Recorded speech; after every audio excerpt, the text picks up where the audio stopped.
Hey everybody, it's TJ here. Welcome to another episode of Mii Time. In today's edition, I answer your questions. Before we get into it, let's cross our T's and dot our J's. The views and opinions expressed here are ours alone and do not necessarily reflect those of this channel or its affiliates. And we reserve the right to alter them at any time if it's convenient or because we feel like it. So, take this. Okay, we're gonna go over your questions in just a second here. But first I wanna cover what I teased at the end of last episode about a big announcement regarding the future of my content. You guys may be familiar with some of the other shows that I did. Smash Supremacy, which is still ongoing, Mii v Mii, Season 1 and Season 2, Custom Conquest, and of course, Mii Time. I really enjoyed being able to engage with the community, and I appreciate everything that Nintendo Wire has done to support my content, and Jason and Lauren and the entire Nintendo Wire team have always allowed me to do whatever I felt creatively was right for me. And they don't edit my content, they don't tell me what I can and cannot make. I make what I want and I post it to the channel. And most of the time it's pretty well received. You know, let me be honest with you. Sometimes it's a struggle to figure out what audiences are going to engage with. You may remember some time back, I started working on this project for a visual Pokedex and people got really irate about it. And to the point where it was actually doing more harm than good to the channel. And so as I felt it was the responsible choice for me to stop putting it out there because it was negatively impacting Nintendo Wire at large. I appreciate everyone out there who supported the content over the past 2 years, but occasionally there's content that just doesn't mesh with the channel. And for whatever reason, even if the content is good, then it just doesn't happen to appeal to this particular audience. And I realize there's a lot of crossover. So some of the people who come here for reviews, news, unboxings, and those types of videos might very well be the same people who enjoy Custom Conquest or Mii v Mii or Smash Supremacy, but then again, maybe not. All this to say, the shows that I'm currently developing, I'm not really certain are a good fit for the Nintendo Wire channel and might not appeal to a large percentage of the audience. If you've ever seen in the comments section a logo that looks a little bit something like this, actually it looks exactly like that, that's my YouTube channel. And I've kept it around because it's useful to me as a tool to be able to communicate with you so that you can distinguish the difference between when it's Nintendo Wire that's responding to you or when it's me personally. So I want to appeal to you, the people who are watching Mii Time right now, to subscribe to my personal channel. You can click on the link right up there. It's at youtube.com/MiiTJ channel. And of course, that's Mii, M-I-I. So there's no drama there. Nobody had a falling out. We're all on the best of terms. They're great friends and colleagues. And in that respect, nothing has changed. You're still gonna see me here occasionally on the Wiretap and for Nintendo newscasts. I'm gonna finish Smash Supremacy right here on this channel. And also I have 4 more episodes of Custom Conquest to round out Season 2. As for the future of Mii Time, this is gonna be the last Mii Time that appears here on Nintendo Wire. From here on out, they're all on my channel, and I really hope that, well, I hope that all of you will follow me over there. If you enjoyed the type of stuff that I produce here, you're gonna see more of it over there. Just go ahead and add it to your subscription list. Sign up for those notifications so you know when posts come up. And of course, the most important thing about all of this for me is the community. I love making the content, I really do, but it's meaningless without people to share it with. So you are more integral to this process than you could possibly know. Once again, I thank you so much for being here. I thank you so much for leaving your comments, and I thank you so much for taking your time to make what I do worthwhile. As for the new shows I'm working on, I'm really excited to share more with you, but that is a conversation for another day. Now on to your questions. First up, we've got Boba Fett 72, aka FNAF Fan 9001, who asks, "Why TJ? It's 9:35 at night. Now I gotta stay up late and watch the whole video." You know, this is actually a question that comes up quite a bit. I don't know what time zone you're in, but I'm on the West Coast. So a lot of times I'll release a video in my time where it's 8 p.m. or 8:30 p.m. and over on the East Coast, it's already, let's see, they're 3 hours ahead. So if I release it at 8, then over by them, It's already 11 o'clock at night. You see how my wheels have to crank a little extra hard to do some math on the spot? With Mii v. Me, I used to release those shows at the stroke of midnight. So at the earliest possible point every Tuesday and Thursday, there was a notification squad that would roll in right at 12:01, and it was really awesome to me to see the immediate response to whatever episode was happening. That was an exciting show because the results were produced very quickly and the show was produced very quickly and it had a fast turnaround. So that was the only one that I made a regular habit of releasing late at night. I don't really remember what time I posted that Mii Time to be exact, but that's probably not a question you really meant for me to answer. So, well, there you go. He also asks, do you ship Mipha and Link or Zelda and Link in Breath of the Wild, or none at all? Okay, my answer to this, I've actually thought about this quite a bit, might be a little bit controversial. I know that Link and Zelda are intertwined and their destinies are always fated to connect to them. They have this sort of intangible quantum entanglement, but I actually don't think that they end up together. I don't think that they're necessarily a very good romantic match, even though there is a lot of romantic tension between them in some versions of the game, particularly Skyward Sword and then also Breath of the Wild. But I think that Zelda is already married, and she's married to the responsibilities of being a princess. So her heart is not available to Link. She's never going to be able to give him the kind of love that would be fulfilling for either of them, because she is a very self-sacrificing ruler. She puts her kingdom and her people first, even at the expense of her own life. And I think that she respects and loves Link too much to put him into a situation where he will not be able to be first in her life.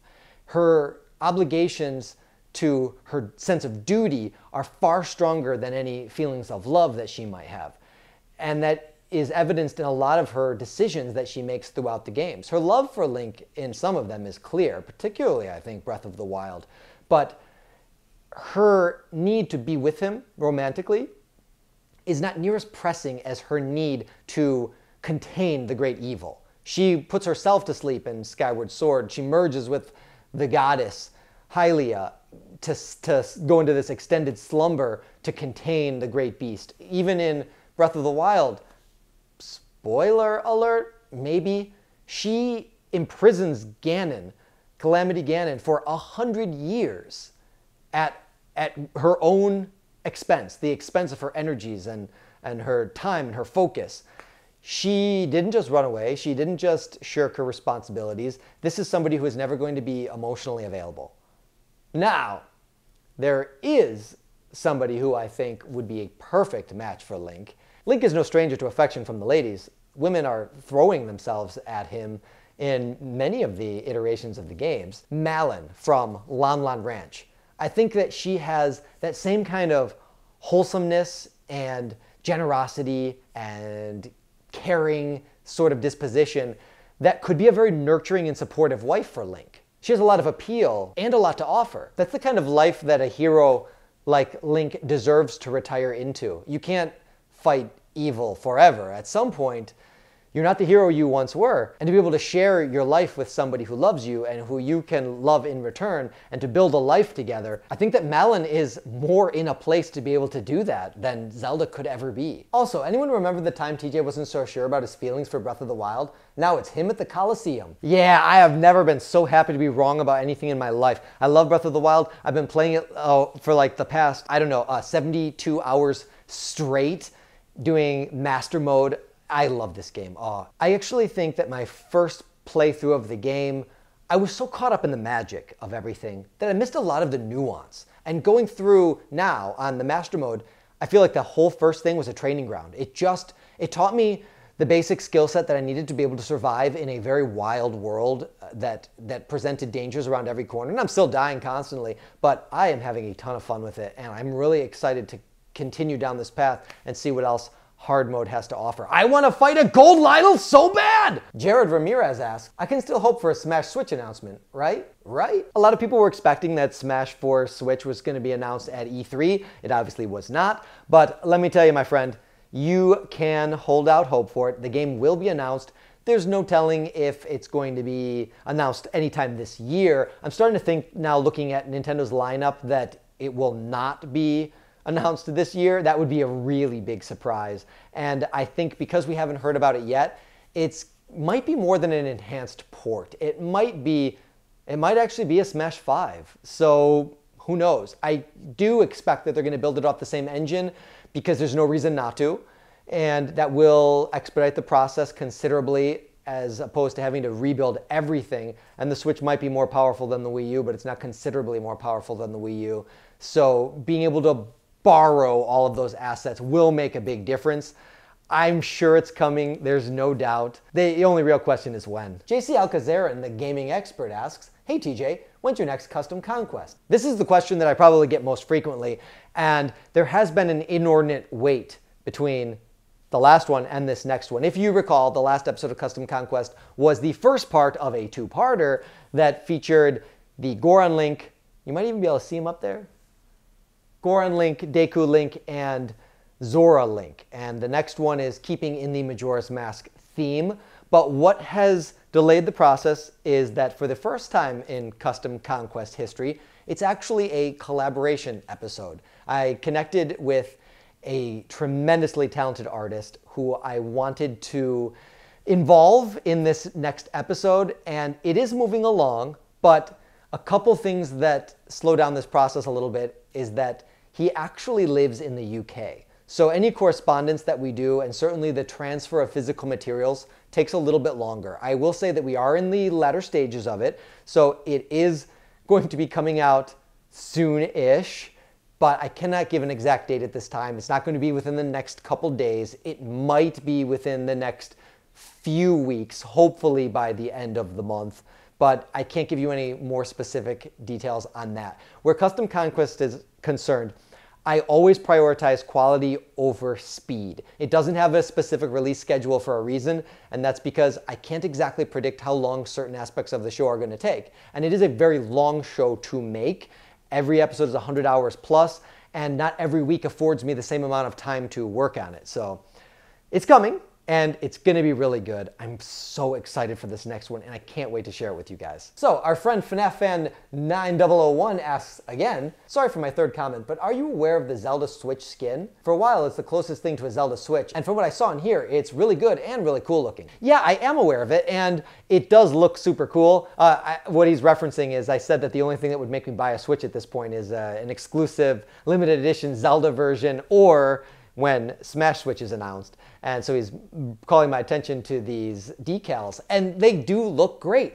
But what I keep coming back to is this decal company announced very early into the Switch's launch, like days after, saying never put decals on your Switch. They had invested a lot of research into developing Switch decals because that's their business and they knew they could make a lot of money on it. But they said in there, all of the testing that they've done, in good conscience, they could not develop a product and sell it because it damages the enamel that's on the Switch. So I don't mean to alarm you if you have put decals on yours, but maybe do a little bit of research into it because it was certainly enough to compel me not to want to do that with mine. Oscar Lazardi asks, TJ, are you considering buying a Switch for Super Mario Odyssey? I'm buying Super Mario Odyssey. It's a game that looks great. I did get some hands-on time with it at E3.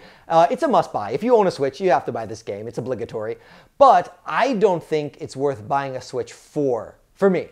It is definitely a system seller. There are going to be people who buy a Switch specifically so they can play this game, and I would not fault you for that. It's shaping up to be a fantastic game. If you're a big-time Mario fan, it's obviously for you. I will buy this game probably day and date with when I do pick up a Switch, but that's not going to be the game that propels me into buying one. Waffle Gaming 7 asks, what game gave you the most hype? I know this is a little blasphemous to say, but if you're referring to E3 here, Mr. Waffle, the game that gave me the most hype was actually a virtual reality game called Circle of Saviors. I had never done virtual reality before, so it was my first experience with that, and it combined video gaming with sword fighting in a very real one-to-one sense, and it was next level for me. I really had a lot of fun. Phantom01 asks, hey TJ, have you seen the demo for Miitopia, and do you plan on playing it? Yeah, I did. When I first saw Miitopia, I was really excited about it. It is the kind of game that appeals to me. I love Miis, and the idea of being able to take these Miis and custom cast them into any roles that I want to play through this little game does have some appeal to me,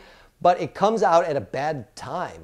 Sometimes you have long periods of drought, but we are living in a time when it's just like great game after great game. And right now, I'm so deeply immersed in Breath of the Wild, and I see that being my foreseeable future as far as gaming is concerned. So for every hour that I can steal away, I'm going to spend it in Hyrule. If it weren't for that, I do think I'd probably pick up Miitopia. But at this point, everything that is not Breath of the Wild is on the back burner. Milo Williams asks, did you make that Sheikah shelf in the background, or where did you get it? Well, that Sheikah shelf right over there is actually a GameStop product display. So when Breath of the Wild launched, they had socks and t-shirts and wallets and a bunch of other Breath of the Wild themed things on it. And my local GameStop, I have a really great relationship with them, and when I was in there all the time picking up used Amiibo when they still sold those, and at some point they were like, why are you buying all these like used Amiibo duplicates and Skylanders and Disney Infinity figures? And I said, hey, I'm a customizer, I like to do this stuff. I pointed them towards Custom Conquest, and they've been really helpful in helping me along with that process. And they were looking at the shelf after all the materials had sold down, and one of my buddies from over there said, hey, you know, we're just gonna throw this away. It looks like something you might be able to use, and sure enough, it is really useful for putting all my customizing supplies on, so there you go. Wood Miner asks, the only Amiibo I have is a Boo Amiibo. Can you make a video about it? Boo is a pretty cool Amiibo. It's possible that I might have some custom project down the road, but currently I don't have any plans to work with a Boo. Because customs do take me so long to do, I have to be really passionate about whichever one I'm gonna make. I can't have a lukewarm attitude towards any of my customs, because I need to have that passion to push me towards the end. There are a lot of highs and lows for me when I'm doing physical art. I generally come out on the other side with something that I'm really happy with, but the journey to get there is not always a smooth one. Currently no plans for a Boo, but I would not rule it out. There's always the possibility of something Boo related coming up in the future. Nathan Kozanke asks, this is going to be a long comment, so hang in there. First off, I had no idea you were a Swordmaster. Second characters I want to see include Waluigi, obviously, Not Ice Climbers, a new Mii Fighter, and an arms rep. A new Mii Fighter would be awesome. I wonder what it would be. That would be super cool. My third question, give your top 10 favorite games. If not 10, then 5. Okay, thanks for reading this dumb comment. I'm probably not going to be in the Q&A. Okay, bye. Surprise, you're in the Q&A, and it's not a dumb question. It's a really good question. So I'm not going to put too much thought in this. I'm just going to go with the first ones off the top of my head. Number 1, Breath of the Wild. Number 2, Majora's Mask. Number 3, Hyrule Warriors. Number 4, Smash Brothers for Wii U. Number 5, Ocarina of Time. Number 6, A Link to the Past. 7, Donkey Kong Country Returns. 8, Super Mario World. 9, Castlevania 4. 10, Legend of the Mystical Ninja. I'm not sure if that's really my top 10, but off the top of my head, that's 10 games that I really love or have a very fond memory of. DJ Wii U asks, what's your favorite ARMS character? I don't own ARMS, but I played it at the Switch preview event and at E3, and then also at my local Switch event. And I think so far, the one that has the most appeal to me is Min Min. Little dragon, little noodles. She's got everything you need. Ultra Alien asks, what are you making after Majora's Mask Amiibo Part 2 of Custom Conquest? All right, now, generally, I don't like to announce what I'm working on for Custom Conquest ahead of time because I think part of the fun is the surprise. But for the 2,000 of you that watch this show, I'm going to tell you. I'm going to tell you exactly what is on the docket for the rest of season 2. You guys probably already guessed what the next episode is. That's the end of the 2-parter. I've got 3 episodes after that. So the next episode is going to be 4 Swords Link. I'm making all 4 different colored versions of Toon Link in their classic key art 4 Swords poses. Then the episode after that, I'm making a Master Cycle version of Link from Mario Kart. In fact, I'm already working on that one a little bit. I'm going to show you a small sneak peek. But, you know, cut me some slack here. It's in very early stages. Okay. And then...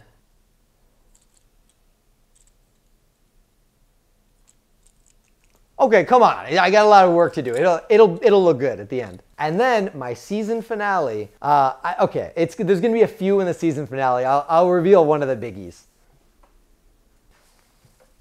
Don't get me wrong. I love the Amiibo that we got for Breath of the Wild. I think they're really cool. I love Archer Link, and I also love Rider Link. But I think that one of the cool surprises in the game is that there is a Tunic of the Wild set. Oops, should I have said spoiler alert? Is that a spoiler at this point? Sorry if I did. I'm going to talk about it for like the next 20 seconds. So if you're concerned about spoilers, then skip ahead a little bit. One of the costumes that you can get in the game is the Tunic of the Wild, and so I thought it would be cool to be able to customize Link with the Master Sword and the Hylian Shield in that gear. It's almost done. It's got a little bit of work, but I'll give you a little sneak peek. The shield's not attached. Maybe I can balance it. I'm not sure if that's focusing. These pieces aren't attached yet. So he's got his little shorts there. Green tunic, Master Sword. I'm really excited about that one. I think it's going to be a fun season finale. There are going to be a few other surprises. So for all of you who tune into this show, you got a little bit of a sneak peek at what's coming. Lady Draco 87. She asks, you covered pretty much my wants for the Smash Brothers on Switch. Here's a customization question for you. Have you found a way to make epoxy sculpt dry faster? I mean, waiting 24 hours for it to cure may seem too long. Just wondering. You know, I haven't. If you do it really thin, it does dry in a lot less time, but I never like to chance it, and I usually have more than one custom going at a time. It says that it cures in about 20 minutes, or in other cases 3 to 4 hours. However, it's such a variable because sometimes it's really thick and sometimes it's super thin. If it's paper thin, it's gonna dry fast, and if it's a pretty meaty, thick Goron gut, then it's gonna take considerably longer. And I just never wanna risk it because I put too much time into it, so I let it go generally overnight. And that has never not been long enough, but I will say that it is redundantly long. So it doesn't need to be that span of time. I just haven't really tested it. I usually have more than one custom in various states of completion at any given moment. So while one is drying, I'll put some time into another one. And that way I don't really have any downtime. Cody Stork asks, I don't know if you can do this, but what are some projects that you sword fought in that we can check out? I would love to see what your job looks like. Oh, thanks, Cody. I'm glad you're interested. It's a strange job. And I've pretty much experienced sword fighting in any capacity you imagine a sword fighter being in. So I was a double in a fairly big movie you may have heard of called I Love You Man with Paul Rudd. In it, he has a couple fencing scenes. And so anytime you see him fencing, that was me. I was his fencing double. He's an awesome guy, and it was really a lot of fun to do. I've also done a number of projects for the History Channel, including a show called Battles BC, in which I got to play King David, the David from David and Goliath. And it had always been a childhood dream of mine to slay Goliath, so to be able to act that out in an acting capacity, as well as a sword fighter, I got to do like 20 fights in that show. So that was a ton of fun. I actually walked past the DVD on the shelf at Walmart the other day, and it's still a little bit of a surreal experience. So you might be able to find that out there somewhere. And I've done a number of commercials for fencing or pirate sword fighting, things that might be a little bit hard to track down. But if you really are interested in seeing the kind of stuff that I do, then the best place would be at warriorshowdown.com. Those are the projects that I myself spearhead, and it actually includes a tutorial series not terribly unlike Custom Conquest, except instead of teaching people how to create pieces of art, I'm actually teaching people the art of staged combat. And that's called Fight Like the Movies. If that's something that might appeal to you, I spent a very grueling 30 weeks workshopping that show with a bunch of my friends and students, and it was a lot of hard work, but it was also a ton of fun. You know, I'd love it if you checked it out, and if you do, then go ahead and leave me a comment here and let me know what you think of it. Koopa Van Hook asks, Q&A, which swordsman do you think is the best? Link, Marth, Shulk, or Cloud? Koopa, come on. Link. Hands down, not even close, not even a contest. Link would wreck all those other guys. He's got the skill, he's got the style, he's got the legacy. My man Link is a legend. Lakers Nation 24 asks, who else is waiting for Smash Switch to buy the Switch? Philip Lasterman asks, hey TJ, what's your opinion on indie games and how they're integrating more and more indie titles on Nintendo consoles? Do you think it's beneficial for the company, or do you think they should limit the types of indie games on their consoles? That's an interesting question, Philippe. I think that indie games definitely have a home on Nintendo, particularly the Switch, because the Switch is portable and a lot of indie games tend to be more digestible. If I'm being totally honest with you, I very seldom play indie games. I barely even manage to shore up enough time to be able to play mainline Nintendo titles. I buy them, but a lot of them still never. I've never played Captain Toad Treasure Trackers. I bought it, I want to play it. I just never had any time, and it's hard for me to imagine ever being able to go back and have time to do it. So I bought Shovel Knight 2. I probably put 2 hours into it. There's nothing wrong with the game. It's just time is a premium, and I can't dedicate my entire life to playing games, even though that would be kind of cool. Vorali James or Jamez. I'm so sorry. Hey TJ, do you play male Wii Fit Trainer, female Robin, wireframe Little Mac, Alf, and female Corrin because you thought they would only release the main original skin of characters for Amiibo? Because I do. If I understand your question correctly, I do because I like the variety, and in Mii v Mii, I used a lot of the alternate versions because it's another way of being able to have another character in there, so I liked having female Wii Fit Trainer and male Wii Fit Trainer to be able to throw down. A lot of you know Amiibo Jason has gone on record as admitting that male Wii Fit Trainer is his favorite Smash Brothers character, and with good reason. The guy is very trim and toned and clearly takes good care of his body. My favorite of the alternate skins have to be the Koopalings. I've said it a number of times, but I wanted them so bad that I made them. They're too high up for you to be able to see, I think.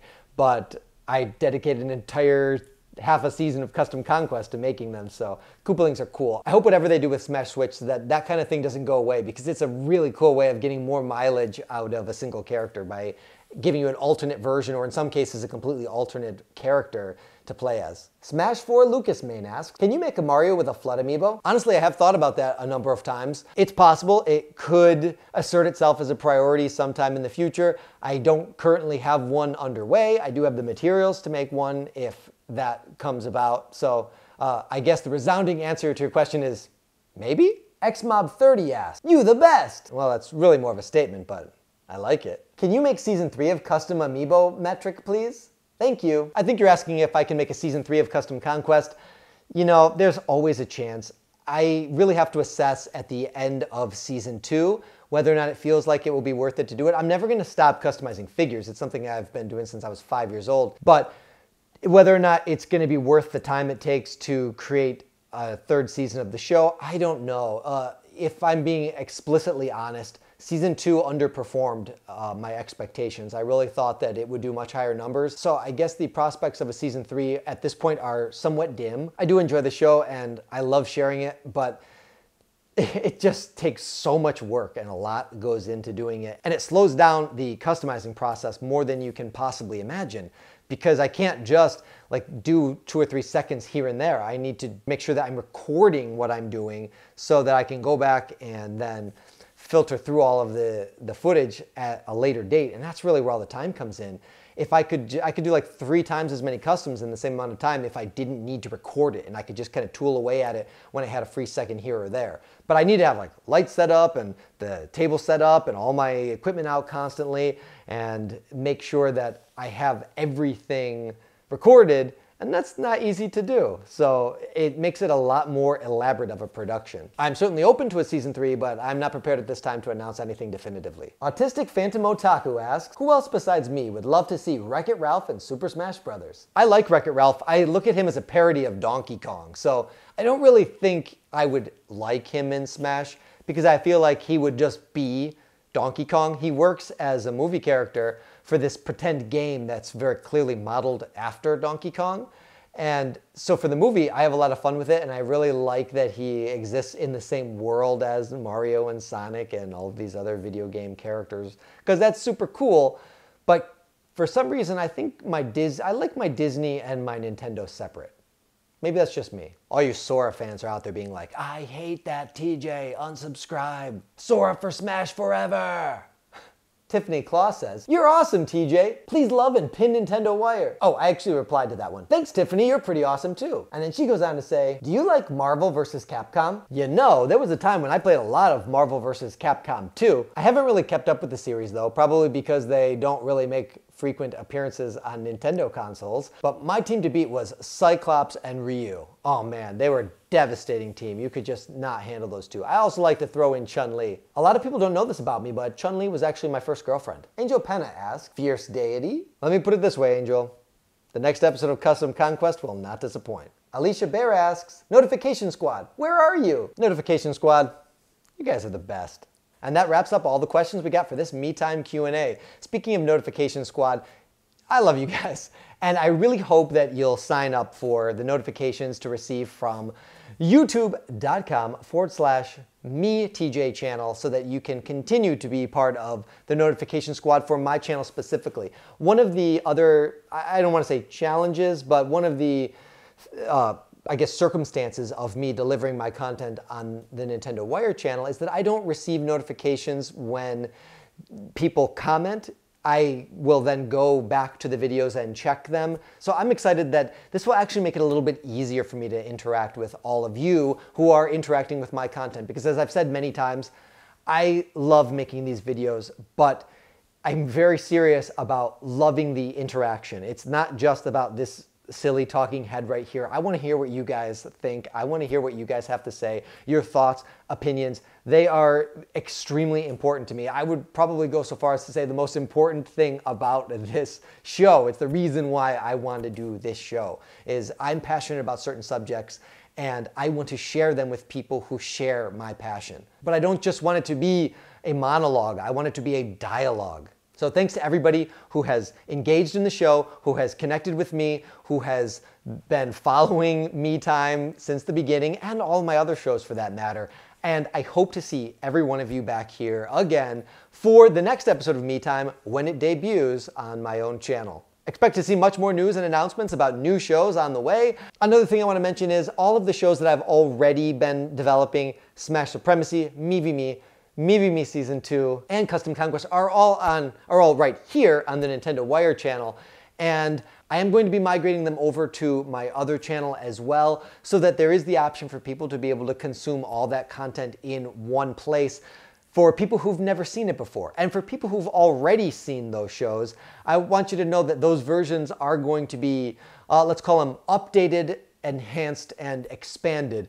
And that might be something very simple, like correcting some of the errors that I made the first time around, certainly removing any information about giveaways that have already expired. And some of the changes might be substantial, like Custom Conquest retrospectives. I've learned some things from doing 2 seasons of the show, and maybe I would approach certain things a little bit differently. So you'll see those kinds of things in Custom Conquest. So for people who've never seen anything, boom, they're all gonna be right there. And for people who've already watched the show, there's a little something there to maybe incentivize you giving it a second watch. Thank you so much for sitting through this whole show. That wraps up another episode of Mii Time. Sound off in the comments section below with your thoughts, opinions, views, and impressions. Till next time, thanks for playing.